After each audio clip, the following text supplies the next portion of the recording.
They dragged his woman behind a horse and burned his door until he roared, "You touched the wrong one." There's a place beyond the known map, where the sun hangs too low, and men's shadows stretch long with their sins. They call it Widow's Mercy. Tucked deep in a sun-blasted canyon, where the air clung dry and still, Widow's Mercy was a place folks only arrived at by mistake, or not at all. The stagecoach lines bypassed it a decade back, and no railroad ever cut its way through the jagged rock walls that penned the town in like a crude, godless grave. The land was stubborn and parched, the kind of place that bred hard men, thin women, and the kind of secrets that no one wrote down. Buildings leaned as though ashamed to stand upright. The old chapel had lost its steeple in a windstorm 3 winters ago, and the saloon sign hung by a single rusted chain, creaking in the endless dry wind. Dust claimed every corner, every doorway, every throat. Horses were lean, ribs showing beneath sweat-dark hides, and the people were no better, faces lined before their time, eyes always squinting against the sun and each other. It was a town where a man could disappear as easy as a snake beneath brush, and no one would look twice. Rumors hung around the canyons like smoke, thick and sour. The old one spoke of the Bone Hollow, a crooked cut through the stone a few miles east, where no birds ever circled and no echo ever came back. Men said you could hear voices there at night, the restless dead or worse, and the ground would swallow you whole if you strayed too close. Folks around Widow's Mercy didn't talk much, but when they did, it was in hushed tones about old blood, missing drifters, and debts left unpaid. On the edge of this dying place, by a slow, narrow ribbon of water the townsfolk called a river out of stubborn pride, stood a crooked shack held together by will and wire. Inside, Adley Cain worked by lamplight long after the town gave itself over to darkness. A solitary man with skin tanned to rawhide and a thick beard peppered by gray, he was known by most as a harmless oddity. A failed trapper, they said, who spent his days building nonsense machines from scrap wood and rusted metal. Devices with too many gears and wires, contraptions that whirred and clacked, but served no purpose. Children dared each other to peek in his windows, though most ran at the first creak of a hinge. He spoke little, kept to himself, and walked with a limp like a man half forgotten by his own body. But there was a sharpness in his eyes that never dulled, a wariness that clung to him like a second skin. When he moved, it was deliberate, every step measured, every glance weighing the space around him. The kind of awareness no harmless eccentric owned. His wife, Eleanor Cain, was the opposite. Where Adley hid, she stood firm, a tall woman with long, dark hair, usually pulled back in a braid, and a face as weathered as the land she tended. Eleanor was the town's healer, though the term made her laugh. She dealt in poultices, tinctures, and knowledge handed down from mothers who lived in places the mapmakers never charted. She spoke her mind with a sharp tongue and sharper wit, the sort of woman men respected in private but scorned in public, if only because she reminded them of the things they weren't. She refused to let the land beat her. When the drought came, she planted root vegetables in damp hollows. When fever swept through the mining camp 2 winters back, it was Eleanor who stood in their doorways while the preacher hid. She had no children of her own, though the town's children often ended up in her kitchen with scraped knees or empty bellies, which made it all the more dangerous when she said no to Clem Rourke. Rourke was Widow's Mercy's king by default, a cattle magnate whose herd outnumbered the town's citizens 5-1. His men drank for free at the saloon. His word carried weight enough to decide whether a man lived, worked, or vanished. Thick in the gut and sharp in the eyes, Rourke was a predator grown fat on fear. He wanted Eleanor's patch of land by the river, the last steady water source not under his thumb, and he meant to have it. Eleanor refused, said no man would lay claim to her land while she breathed. It wasn't even about the river, not really. It was about what happened to a town when one man owned every inch of it. She said so loud, in front of witnesses, at the saloon steps with the evening crowd watching. Rourke smiled like a man who'd found a loose thread in a woven rug. The days that followed crawled by thick with tension. Adley said nothing, but his limp seemed to fade. He spent longer hours at his workbench, though no one paid mind to what he built. Tools vanished from the blacksmith shed. Wire spools went missing from the mill. Stray horses came back to the livery marked by makeshift bridles of braided gut and sinew. Most folk expected Cain to bolt. It's what any sane man did when Clem Rourke had his eye on you. Eleanor wouldn't leave. She nailed shut the windows, sharpened the hatchet by the door, and kept the lantern burning through the night. But even the bravest woman's defiance only lasts so long when vultures start circling. Rourke's enforcers were a brutal pair, Eli Doss, whose face looked half melted from a fire, and a wiry drunk called Virgil Creeks, mean as a copperhead and twice as fast. It was them who decided to make an example of Eleanor Cain. Rourke didn't need to give the order. Men like them knew what was expected. A lesson had to be taught. When a man's woman spoke out of turn, you made her regret it. When a man stood by and let happen, you broke him. The town knew. Widow's Mercy always knew before the blood spilled. And like always, no one would lift a hand. Not when it meant crossing Clem Rourke. Better to look away. Pretend not to hear the hoofbeats, the screams, the crackle of fire. Better to keep your head down in a place like this. But this time, they touched the wrong one. The sun hung low, bloated and cruel, casting long, jagged shadows across the dust-choked streets of Widow's Mercy. The wind carried the taste of iron and ash, a storm of heat and silence where the town's heart ought to be. Doors stayed shut, curtains pulled tight, but through slitted eyes and cracked shutters, the townsfolk watched what no one would dare to stop. Eleanor Cain's wrists were raw, blood slick on weathered skin as thick hemp rope cut deeper with each yank. Her hair, unbound and wild, trailed in the dirt like a black banner of defiance. Eli Doss sat astride a pale, mean-eyed gelding, his scarred face twisted in a crooked grin, while Virgil Creeks looped the other end of the rope around the saddle horn. The two men barked laughter, cruel and sharp, and with a hard jerk of the reins, the horse lunged forward. Eleanor's body hit the ground with a dull, wet thud. Dust billowed around her as her hands clawed at the earth, trying to gain some purchase, some hold against the inevitable. The rope bit into her flesh, tugging her through the heart of Widow's Mercy, past the sagging saloon, the listing chapel, the general store where old Harlan Cobb pretended to stack crates, but never once raised his eyes. No one moved. A mother clutched her child inside the milliner's shop. A pair of miners, faces stained with coal dust, leaned against a wall pretending to sharpen knives they didn't hold. The preacher, a gaunt, hollow-eyed man, stood on the church steps and turned his back. The sound of flesh scraping over sun-baked earth was louder than the wind. She didn't scream. Not at first. She kept her teeth clenched tight, her lips cracked and bleeding from the force of it. But the earth was unforgiving, and every jagged stone, every thorny weed took its toll. Blood darkened the ground behind her in a winding path. Eli hooped and lashed the gelding faster, Virgil's cruel laughter following like a ghost. At the edge of town, where the Cain homestead clung stubbornly to the riverbank, fire bloomed. The shack was already a skeleton of what it had been, flames devouring walls, roof, and the strange, nameless machines within. The smoke rose in greasy columns, carrying the scent of burning grease and metal, the tang of chemicals and charred wood. Adley Cain was miles away, high in the narrow hills beyond Widow's Mercy. The sun had scorched the ground dry as bone, and only fools and desperate men worked those ridges in the dead heat. Adley was both, or at least that's what they believed.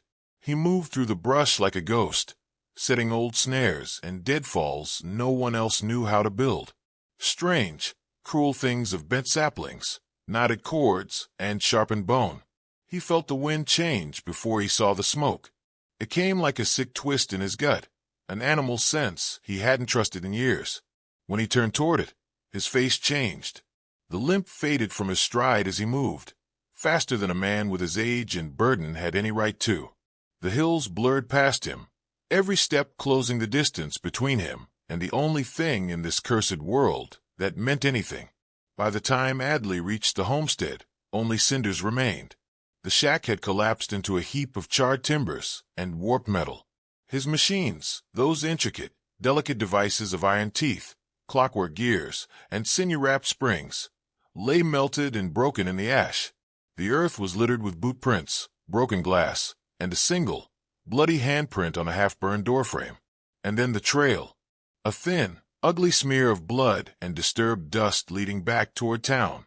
His fingers brushed the rope fibers tangled in the dirt, and something inside him, something long buried beneath years of quiet, careful pretense, woke up.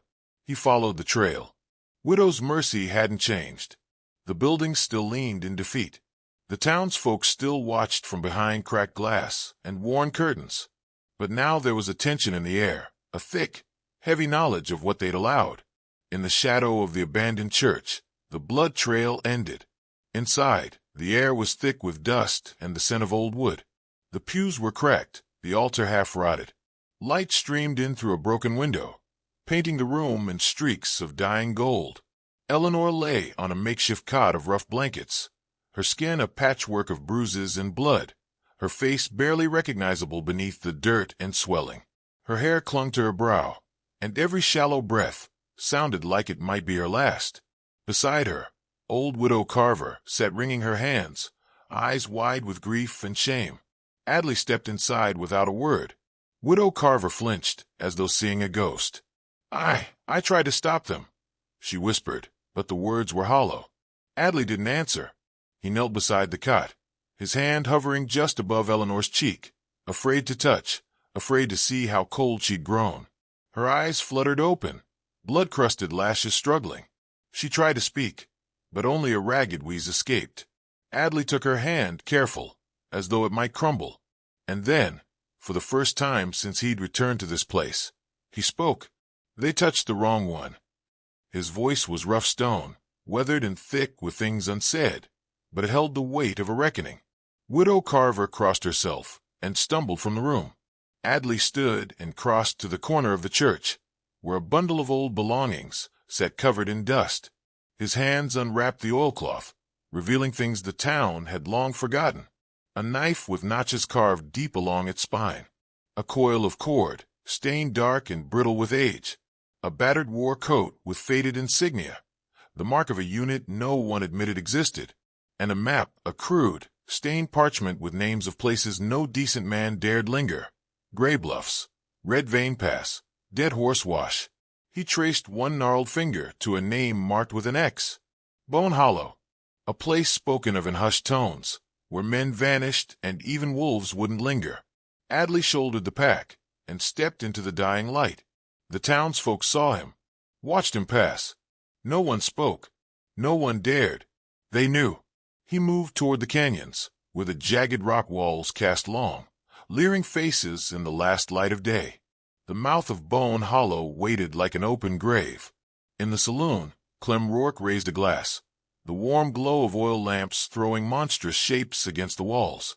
His men laughed, drunk on whiskey and cruelty. The blood trail was already being kicked over by booted feet.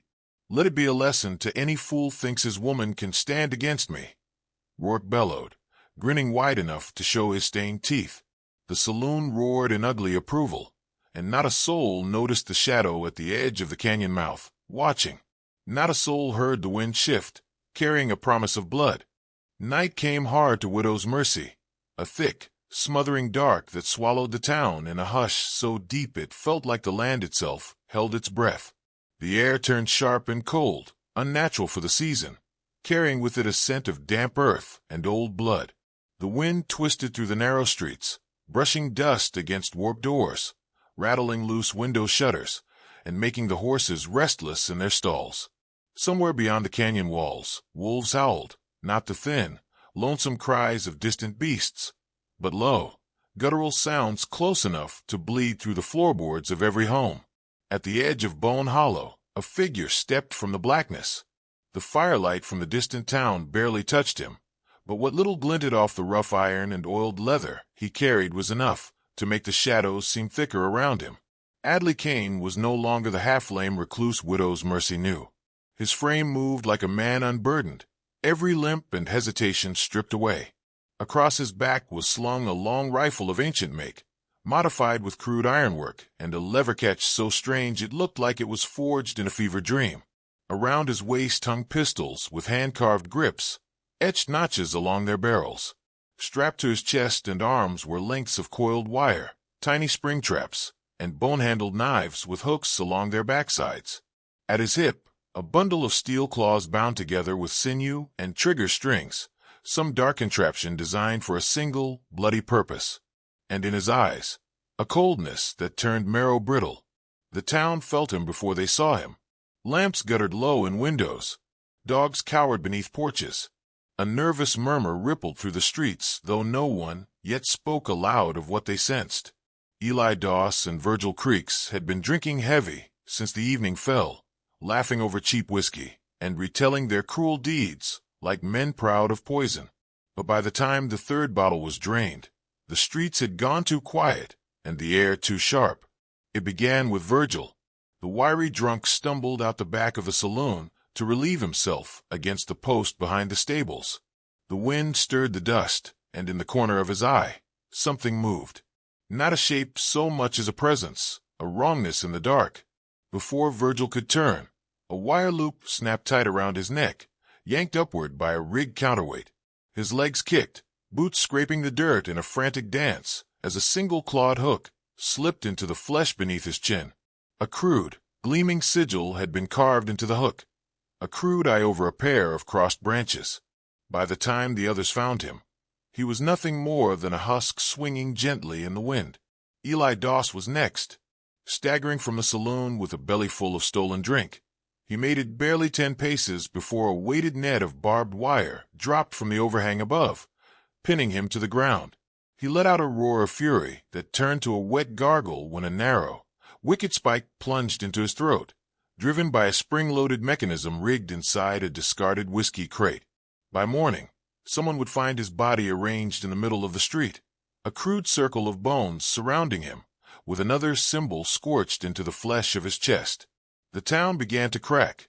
Whispers bled into frightened murmurs. A few of the townsfolk locked themselves indoors. Some gathered in the saloon, clutching bottles and shaking hands, their eyes darting to the dark corners of the room. The old men muttered to themselves, remembering stories from the war, of a unit that wore no uniforms, answered to no command, and left no survivors, of shadows sent to end fights too foul for daylight. It was Doc Merrick who saw the signs for what they were. The town's oldest physician, Merrick had once been a field surgeon back in the war. He'd sewn up wounds other men wouldn't touch, cut off limbs, and dug bullets for meat while the screams peeled paint from the walls. And he'd seen the symbols before. When the townsfolk brought in Virgil's body, stiff and pale, Merrick knelt beside it and lifted the crude sigil cut into his jawline. "Dear God," he muttered. "What is it, Doc?" one of the miners asked, voice barely a breath. Merrick stood, his face ashen. "It's the mark of the Hollow Men." A few gasps cut through the room, though most simply stared, not understanding. "They were ghosts in the war," Merrick went on. "Officially disbanded. Hunted after their own side, decided no one should remember what they'd done. No mercy, no prisoners. They left marks on the dead, this mark." The room chilled further. "You're saying Cain was one of them?"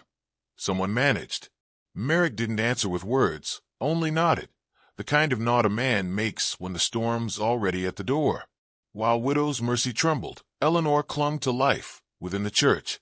Her breath rattled in her chest, a thin, frail sound, though her eyes opened long enough to catch the glimmer of a figure at her side, Widow Carver, clutching her hand like it could anchor the both of them to a world slipping fast into nightmare. "He's coming," Eleanor rasped, blood at the corner of her mouth. Carver wept and whispered a prayer neither of them believed in anymore. And outside, the reckoning continued. By midnight, 3 more of Rourke's men were dead. One found strangled in his own shack, a noose rigged from the very rope they'd used on Eleanor. Another with his throat slit in his bed, a single coin placed on his tongue. The last was found at dawn, drowned in the cattle trough, a jagged star carved into his palm. Rourke tried to rally what men he had left, bellowing promises of gold and land to any who'd stand with him. But the streets had emptied. The few who hadn't already fled town huddled behind bolted doors, praying the storm would pass them by. The wolves gathered at the town's edge, their yellow eyes glinting in the dark like scattered embers. And then came the final warning. Clem Rourke's lieutenant, a brutal bastard named Asa Clegg, big as an ox and twice as mean, made the mistake of swaggering through the street with a shotgun in one hand and a torch in the other, promising to burn the church down and finish what they started. He made it halfway to the chapel before a figure stepped from the shadows. Adley Cain. The old soldier moved with the calm of a man beyond fear. His coat hung heavy with tools of blood and war. In his hand, a jagged hatchet dark with use. In the other, a coil of rusted chain. Clegg cursed, raising his shotgun, but Cain was already on him. The fight was short, ugly, and merciless. The shotgun fired wide as Cain's hatchet buried itself in Clegg's side, the chain snaking around the man's wrist and jerking the weapon from his grasp. Bones snapped. Clegg howled, landing a wild blow that split Cain's lip, but it only made the old soldier smile, a ragged, blood-stained grin. "You don't remember me," Cain whispered, low and close. "But you should." Cain drove the hatchet into Clegg's neck, twisting until the big man toppled like a felled tree. By dawn, Clegg's corpse hung from the widow's Mercy Town sign, nailed through both hands like a crude warning cross. A single sigil cut into his chest. A message only one man was meant to read. Clem Rourke. And the storm was far from done. The night hung thick and low over Widow's Mercy, but beneath its brittle darkness, old things were stirring. Things buried deep in dust and lies. Things meant to stay forgotten. Adley Cain moved through the black like a wolf through timber, his bloodied tools hanging from his belt, his gaze set on the riverland where Eleanor's home once stood. The earth there had always seemed different, softer somehow, and now he knew why. Tracks led him there, not just of men, but of dragged boxes, narrow grooves in the dirt where heavy crates had been hauled toward the hollow. Rourke wasn't fleeing yet. No, the bastard was digging something up. And Cain, who'd learned in blood and war to follow where the dead pointed, knew exactly what it would be. He knelt by the old well, its stones crumbling, the waterline choked with rot and mud. Near its edge, half buried by dust and grass, the outline of a trapdoor caught his eye. Weathered boards hidden beneath brush, almost invisible if not for the fresh scrape marks where it had been opened recently. Cain tugged it loose, and the scent hit him. Old, wet earth mixed with the sour, meaty reek of long-dead flesh. A narrow shaft led down, and he followed without hesitation. In the flicker of a stolen lantern, the truth laid itself bare. Dozens of bodies, desiccated to little more than bone and shreds of cloth, lay stacked like firewood in a crude pit. A rough signet ring clung to a skeletal finger. Rusted weapons lay scattered among the remains, alongside broken wagon parts and scraps of a tattered banner, the faded pattern of a frontier church. And in one corner, the glint of a battered Union strongbox, its edges dulled by time. The truth hit Cain in waves, as heavy as any bullet. Widow's Mercy hadn't always been a town of cowards and cattlemen. Decades ago, it was a haven, a settlement founded by families fleeing the war, persecution, and ruin. Men, women, and children who carved a life out of these drylands, building a sanctuary with their own calloused hands. They'd built homes, a schoolhouse, even a chapel. And then Clem Rourke's bloodline had arrived. Back then, it had been Cyrus Rourke, Clem's grandfather, a desperate man with blood on his hands and a wagon load of stolen Union gold, a traitor, thief, and killer.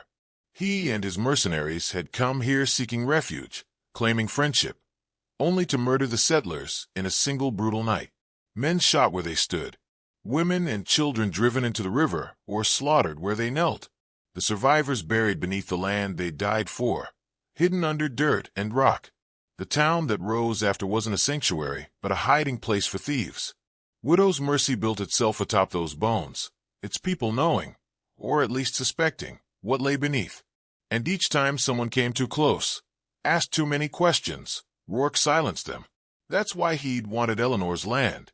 Not for the water, not for revenge. To keep the dead buried. Cain's fist clenched around the old Union insignia, the faded metal biting into his palm. The hollow men had been sent to places like this during the war, places where bad men did worse things. He thought he'd left all those ghosts behind, but they'd waited, and now they were calling him home. Cain rose and made his way back through the town, his face a mask of unflinching resolve. He stepped into the saloon, where a half-dozen townsfolk gathered in terrified silence.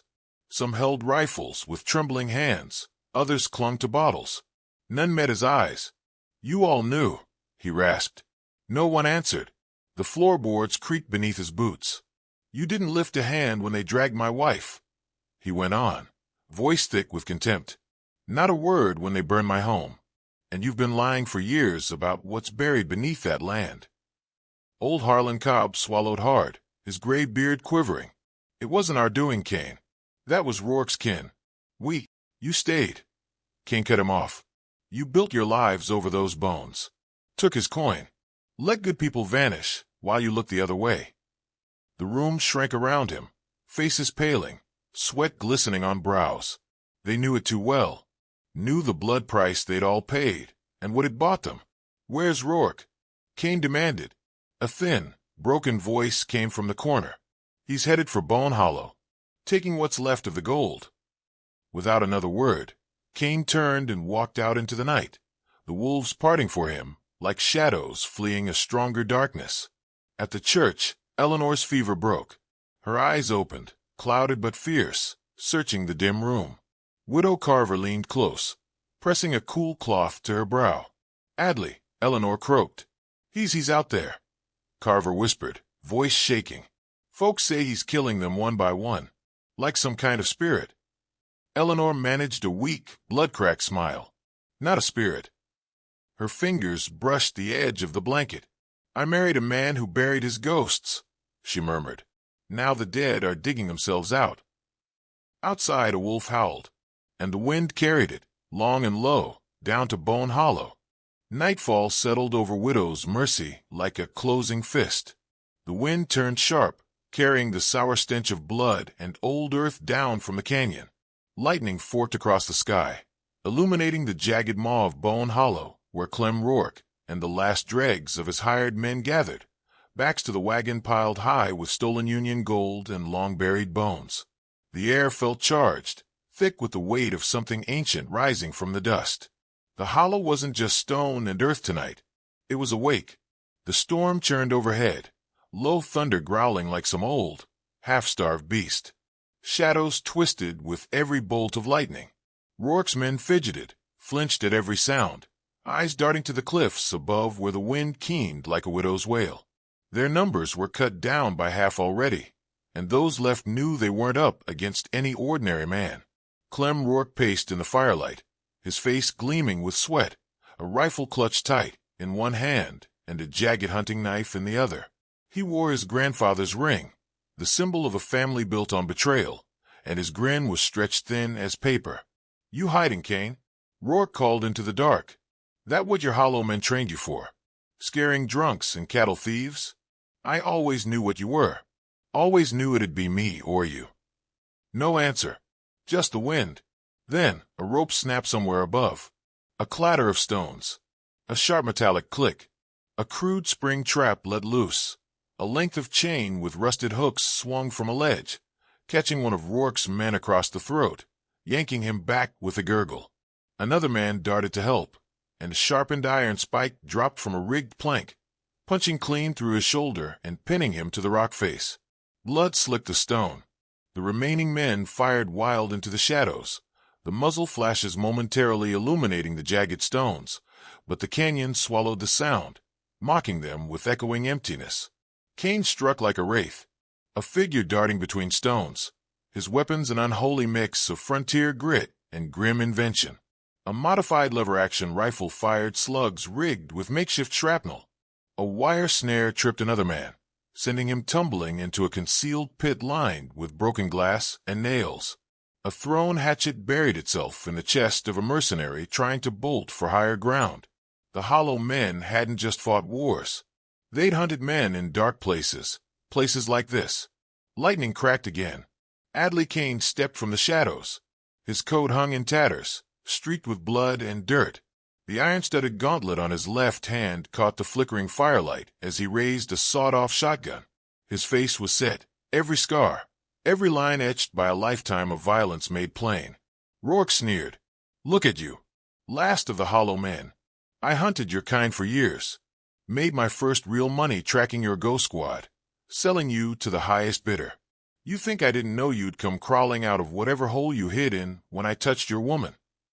He raised his rifle, but Cain was faster. The shotgun roared, and one of Rourke's men vanished in a red mist. Another sprang forward, blade raised, only for Cain to swing a length of chain, wrapping it around the man's wrist and yanking him down onto a crude stake planted in the earth. The man died with choking gasp. Rain began to fall, thick, fat drops that turned dust to mud and streaked blood down the canyon walls. The storm cracked above them, rattling the sky. Cain advanced, step by step. "You always were a coward," Cain growled, his voice low as a graveyard wind. "Hiding behind better men. Killing in the dark. You buried those settlers. Took their land, their gold, their lives. And you kept doing it." Rourke fired, the shot grazing Cain's shoulder, but the old soldier barely flinched. He hurled a spike-throwing star, one of his rig contraptions, and it struck Rourke's rifle, sending it spinning into the dirt. "You don't get to leave this place, Clem." The two men came together like wolves. Rourke drew his hunting knife, slashing wildly. Cain ducked low, drove a brutal punch into the ribs, then grappled him toward a splintered fence post jutting from the ground. The rain slicked the mud, made their footing treacherous as they fought. Rourke caught Cain with the blade, opening a ragged gash across his side. Cain grunted, slammed a knee into Rourke's gut, and they went down hard in the muck. Lightning split the sky again, lighting them like figures from some hellborn painting. With a snarl, Cain seized a jagged plank and rammed it forward, driving it through Rourke's chest. The wood punched out the man's back, pinning him to the fence post like some monstrous effigy. Rourke gurgled, blood spilling from his mouth, his eyes wide. The storm howled around them. Cain leaned close, voice a ragged whisper. "You built a town on the bones of the innocent. Now you rot with them." He left Rourke hanging there, nailed like a crude warning to the hollow and its hungry earth. By dawn, the storm had scoured Widow's Mercy clean. The townsfolk emerged, pale and weary, drawn by the wordless pull of death's aftermath. They found the canyon littered with bodies, Rourke's men broken, some half-buried by mudslides, others hanging from the jagged rocks. And there, impaled on the old fence post, was Clem Rourke, his face locked in a rictus grin, his blood painting the earth. Adley Cain stood by the unearthed mass grave, rain still pattering against his wide-brimmed hat. The townsfolk gathered, and for the first time, none of them could meet his eyes. Cain spoke low, voice carrying over the wind. "Some men are born monsters," he said. "Some make them. I've buried enough of both." He turned toward Doc Merrick. "The land's Eleanor's. Let no one speak of what was found here. Let it die with them." Merrick swallowed hard, nodded. No one argued. Without another word, Cain gathered his weapons, blood-soaked and battered, and walked into Bone Hollow. The shadows swallowed him whole. No one followed. The storm broke with the dawn, and Widow's Mercy did what small, guilty towns do best. They burned the saloon, its timbers hissing and popping as flames clawed toward the sky. The gallows went next, reduced to smoldering ash. They buried the gold deep where no man would seek it, and they swore an oath before the broken chapel. No one would speak of that night, and if the wind sometimes carried a whisper, or the canyon moaned like a mourning widow, no one mentioned it, because in Widow's Mercy, the dead had earned their silence.